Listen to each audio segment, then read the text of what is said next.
Fala galera, beleza?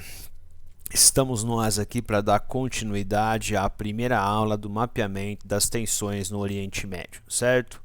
Então, na primeira parte a gente falou sobre as raízes do terror, os focos de combate, falamos um pouco da geopolítica aí da região do Oriente Médio, enfatizando atores, etc. e tal. Agora nós vamos falar sobre os três países, começando com o Irã, certo? E dentro dessa ideia geral de idas e vindas. Muito bem, ano passado o Irã comemorou 40 anos de uma revolução. Eu estou aqui fazendo uma ironia porque nem todo mundo, obviamente, deve ter comemorado essa revolução, certo? E vocês vão entender o porquê ao longo dessa explicação. Em princípio, muitos grupos estiveram unidos contra o poder em voga na época, contra o poder que estava na época. Muitos grupos, desde lideranças religiosas, desde pessoas com perfil mais político-religioso, até mesmo elementos da esquerda. Existia um movimento socialista iraniano que também vai se unir a esse grupo religioso liderado pelo Ayatollah Khomeini. E eles destituíram o que, na visão deles, era um governo liberal, corrupto e libertino, principalmente dentro dos valores religiosos. Que governo seria esse? Governo do Shah Reza Pahlavi. O que seria esse governo? Era uma espécie de monarquia que tinha uma abertura muito forte para o Ocidente, então liberal em costumes, liberal economicamente, certo? Então a presença de empresas transnacionais ocidentais no Irã era muito forte, principalmente e totalmente quase no setor petroquímico. Então, na visão de muitos grupos dentro da sociedade iraniana, empresas internacionais exploravam as riquezas do Irã e levavam para fora toda quase essa riqueza produzida. E lá existia um governo marionete que estaria atendendo plenamente às demandas do capital ocidental, certo?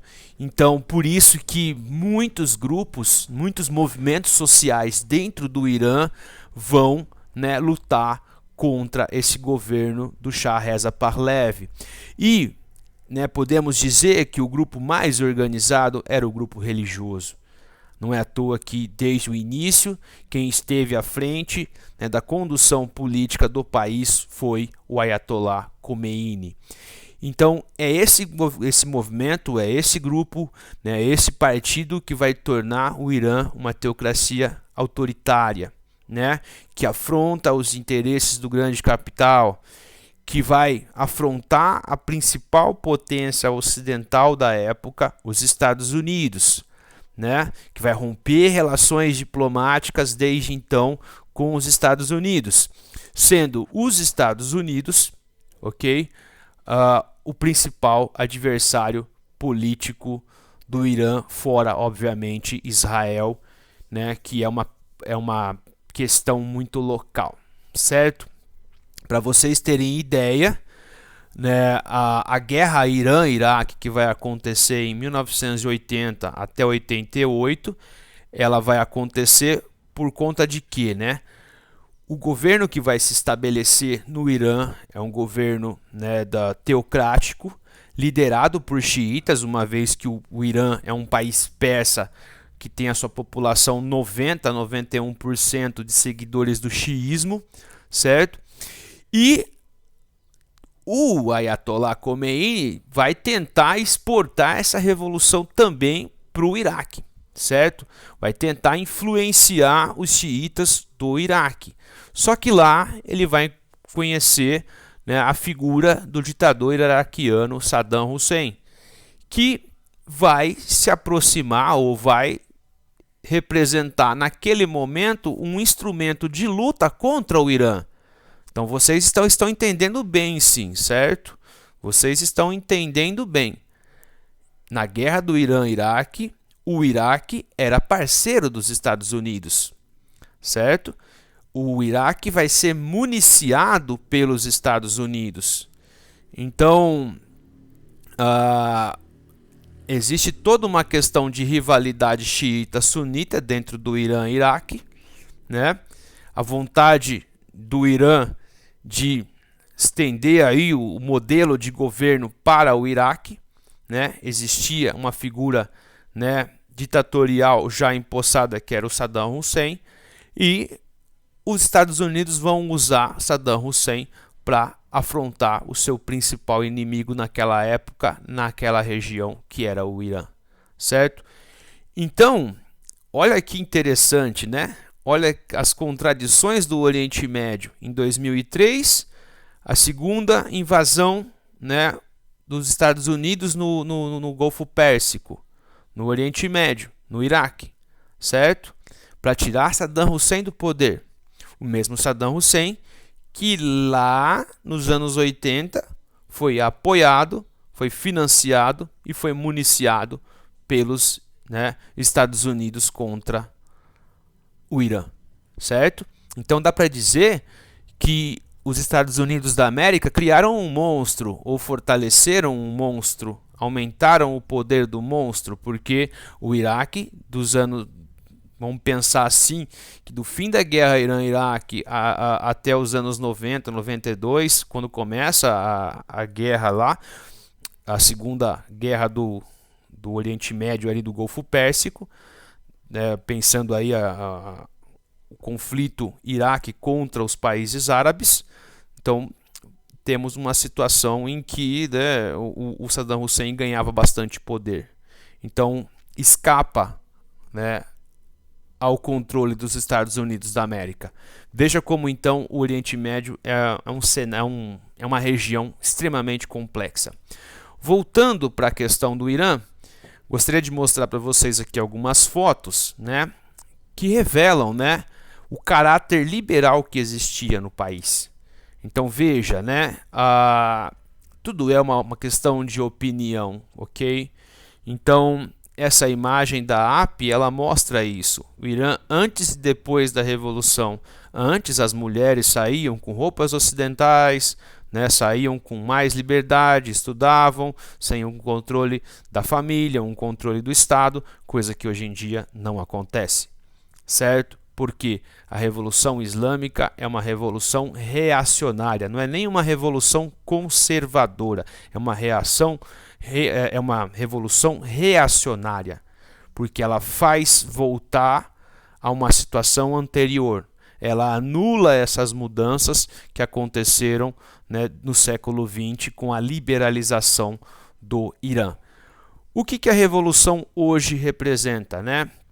Esse material ele foi produzido ano passado para minha aula de atualidades, que eu fiz no Colégio Anjo da Guarda São Rafael.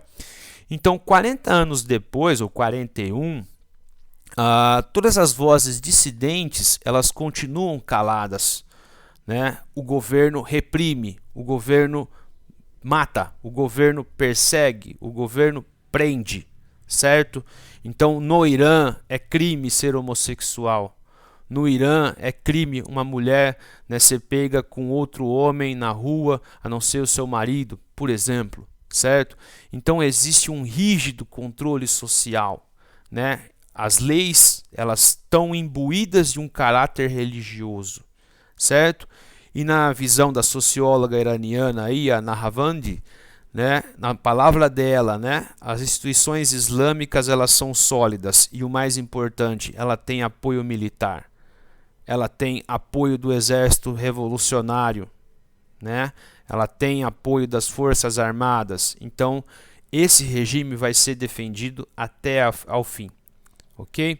É uma revolução permanente e radical, né? Então, né, até é interessante como as palavras elas mudam o sentido, né? Dentro do nosso dicionário, xiita antigamente era sinônimo de radical, certo? Isso muda um pouco quando surge o Estado Islâmico, né? E o Estado Islâmico, né, muito mais radical até do que a própria Revolução Islâmica iraniana, certo? A Guarda Revolucionária Islâmica. Então, xiita não é mais sinônimo de radical, né, a moda antiga, ok? Importante chamar atenção para o Irã, que o Irã, em 2015, selou um acordo com o Ocidente. O governo de George W. Bush tinha um relacionamento, né, não tinha um relacionamento com o Irã. Colocava o Irã como um país do eixo do mal. Então, essa relação tumultuada, essa relação ruim de animosidade com o Ocidente mudou quando Obama, a União Europeia, a China e a Rússia conseguiram articular um acordo para que o Irã produzisse energia nuclear para fins pacíficos, certo? Por que esse acordo foi necessário? Porque existe uma desconfiança muito grande do Ocidente para com o Irã, né? Por conta do que a Revolução Iraniana proporcionou até agora, do sequestro na Embaixada dos Estados Unidos nos anos 80, certo? Então, mediante essa desconfiança, né, é necessário, né, esse acordo, é necessária essa preocupação ocidental, certo? Qual que foi o problema, né? O problema é que quando Trump chega ao poder, ele retira os Estados Unidos do acordo com o Irã. Por quê, né? Quais seriam as razões? Sobretudo, os rivais regionais do Irã são parceiros econômicos, políticos muito fortes dos Estados Unidos. Estou falando aqui de Arábia Saudita e Israel, certo? Para Trump, né, o Irã dos ayatolás não representa confiança, representa sim perigo para os Estados Unidos, representa perigo para Israel, porque até hoje também, né, o Irã dos ayatolás não reconhece Israel, a legitimidade do Estado de Israel, certo? Outra coisa, quando o Irã consegue esse acordo, embargos, sanções são levantadas, certo? E o Irã volta a comercializar petróleo com o Ocidente. Isso aumentou a oferta de petróleo no Ocidente. Qual que foi o efeito? A queda do preço. Então, se há novamente, né, o embargo, a oferta para o mercado ocidental diminui, né? E assim o preço aumenta, ok? Então, são peças desse jogo de xadrez, ok? Então, caminhando para fechar a questão Estados Unidos, né, Irã, desde a chegada do Trump, a relação é ruim, né? A ponto desse ano, em fevereiro, março, um general iraniano ter sido executado no Iraque, certo? Essa crise ela não aumentou por conta da crise da pandemia, senão nós tínhamos desdobramentos certamente, né? Então, como eu disse lá na primeira parte, o Irã não reconhece Israel, né? Muito por conta da questão palestina, ok? O Irã é rival, né, encarnecido da Arábia Saudita, né? Os sunitas da Arábia Saudita não reconhecem o xiismo não reconhece o sunismo, o arabita, saudita, é aquela coisa que nós falamos. São rivais econômicos, né? E um país da região, que é o Iêmen, ele tem sido palco de uma disputa indireta entre grupos apoiados por Arábia Saudita e Irã. Então, o conflito Irã-Arábia Saudita, ele não acontece diretamente, por conta de serem duas potências, né, regionais, e aí municiadas por grandes potências internacionais, como Estados Unidos e Rússia. Só que grupos, né, rivais dentro do Iêmen têm apoio de uma ou de outra potência regional, né, e assim tem-se um conflito direto, tá certo? Então, eis o mapinha da região do Irã, eis o Irã aqui, o Afeganistão, a Arábia Saudita e o Iraque, certo? Na Guerra do Golfo, em 91, o Iraque tentou fechar esse estreito de Hormuz, né, que hoje ele é controlado pelo Irã, certo? Então veja o Golfo Pérsico, a saída dos petroleiros que vão fazer esse trajeto até chegar ao Canal de Suez. Então essa área toda é uma área bastante instável. Eis aqui o Iêmen, certo? Que é o país que está vivendo uma guerra civil, né, com grupos dissidentes apoiados por Irã e Arábia Saudita. Tá certo? Então, isso nós já vimos. Então, esse foi o Irã. Adentrando ao Iraque, né?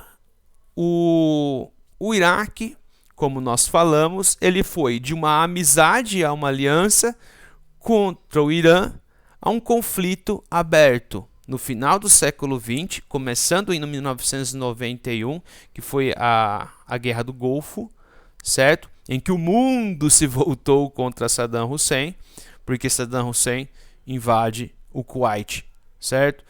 Saddam Hussein, na visão dele, o território do Kuwait deveria ser território do Iraque, e o território do Kuwait também é riquíssimo em petróleo, certo? Então, como eu disse, aquela figura que antes era parceiro se torna com o tempo um inimigo, certo? E quando ele se torna um inimigo, né, obviamente a Guerra do Golfo em 91, 92 foi vencida pelos aliados internacionais encabeçados pelos Estados Unidos e, né, desde então não houve mais relações diplomáticas, econômicas entre Estados Unidos e Iraque, né, de 92 até 2003. E aí aconteceu, né, o 11 de setembro em 2001, e na visão de George W. Bush, fora Al-Qaeda, fora Osama Bin Laden, né, Saddam Hussein também ajudava, financiava terrorismo internacional. Então, né, além do Irã, o Iraque também fazia parte, na visão de Bush, do eixo do mal. O governo do Saddam, ele teve um caráter laico. O Saddam não era uma pessoa lá muito religiosa, certo? Só que, curiosidade, ele perseguiu xiitas e também, né, ele é acusado de ter usado armas químicas contra os curdos. Não é à toa, então, que quando os Estados Unidos eles, né, tiram Saddam do poder, eles se aproximam dos xiitas e dos curdos, que eram, né, as principais vítimas do ditador iraquiano, tá certo? Então, o Iraque pós-invasão dos Estados Unidos. Disse a vocês que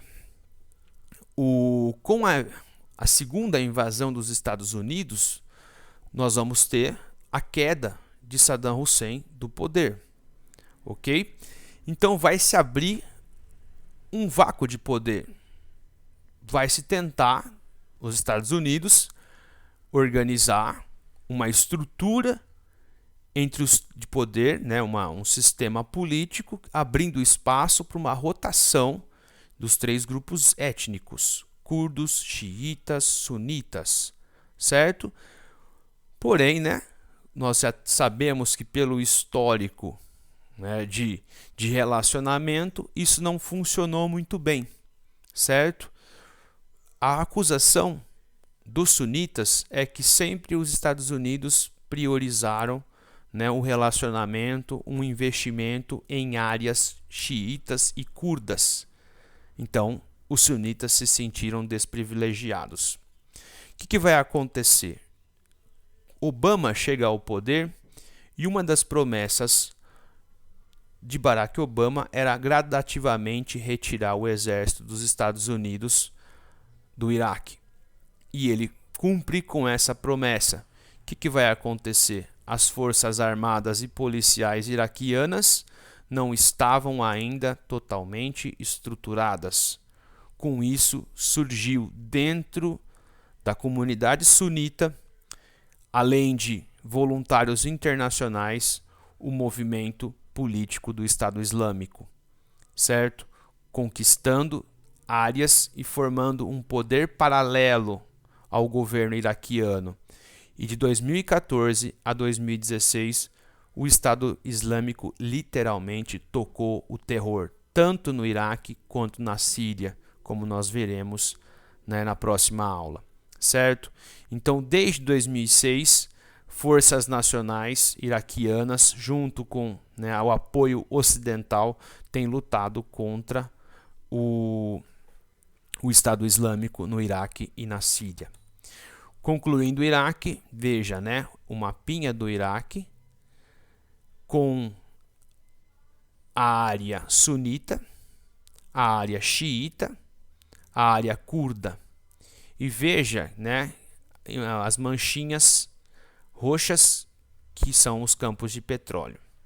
Aqui mostra que 60% da comunidade do Iraque é xiita, certo? Contra 20%, né, por cento sunita, 15% curdo. Concluindo nossa aula, né, com o Afeganistão. O Afeganistão, né, vejam aqui que eu tenho faço uma brincadeira sempre nas minhas aulas, né, de uma situação dos Estados Unidos muito parecida com a do Iraque. Em princípio, os afegãos eram parceiros, ou um movimento político, né, dentro do Afeganistão era parceiro, depois se torna inimigo. Então, da mesma forma que Saddam Hussein era parceiro lá nos anos 80 dos Estados Unidos, no comecinho, né? Os Estados Unidos também eram parceiros dos talibãs afegãos lá nos anos 80, certo? Por quê? Porque essa área era uma área ocupada pela União Soviética. A União Soviética ocupou o Afeganistão de 79 a 89, ok? Mas que diabo, por que ocupar um país que é cheio de montanhas, extremamente árido, com uma variação de temperatura muito grande, ou seja, muito quente no verão e muito frio no inverno, ok? Porque o Afeganistão é um país de transição. Então, pensando em gasodutos, em dutos, né, em comunicação, o Afeganistão ele está literalmente entre países riquíssimos em recursos energéticos. Então, por qual que era o interesse da União Soviética em dominar o Afeganistão? Ter, né, o caminho aberto para chegar a um mar quente, ok? Geopoliticamente, isso era importante. Então veja, né, Uzbequistão, Turcomenistão, Tajiquistão, antes eram nações soviéticas, ok? Eram repúblicas soviéticas. Então, para se chegar até o mar quente, tinha que passar pelo Afeganistão, certo? Então, o Talibã também foi, né, financiado, foi municiado pelos Estados Unidos da América. E foi o Talibã, junto com a Al-Qaeda, né, foram personagens do Talibã, junto com Osama Bin Laden e a organização internacional sunita árabe Al-Qaeda, né, que vai pensar que vai ser a mentora do atentado das Torres Gêmeas de 11 de setembro, certo? Então, o atentado foi executado e a resposta dos Estados Unidos foi a invasão do Afeganistão em 2001 e a invasão do Iraque em 2003, certo? Até hoje, o Talibã não foi vencido. E o Ocidente, nesse ano de 2020, 2019 e 2020, meio que tem jogado a toalha e dito, né, é impossível vencer dentro desse território o Talibã. E o Talibã ele é um movimento muito parecido, né, com o governo do Irã, né? Ele vai se valer da Sharia, ele vai se valer de leis religiosas, de controle da sociedade, de controle da mulher, né? Ou seja, o Talibã almeja um Afeganistão teocrático, certo? Então, por conta do território, por mais que o Ocidente tenha armas, tecnologia, e tudo, né, ele não dá conta de enfrentar o Talibã e eliminar o Talibã da face da terra, certo? Porque o Talibã conhece o território. O Talibã conhece cada, né, montanha, cada espaço interno das montanhas, os caminhos, os túneis, certo? E é isso aí meio que minimiza o efeito da tecnologia ocidental. Tá certo, galera? Peço desculpas aí pela aula longa, tá? Mas é uma aula importante. Até mais. Abraço.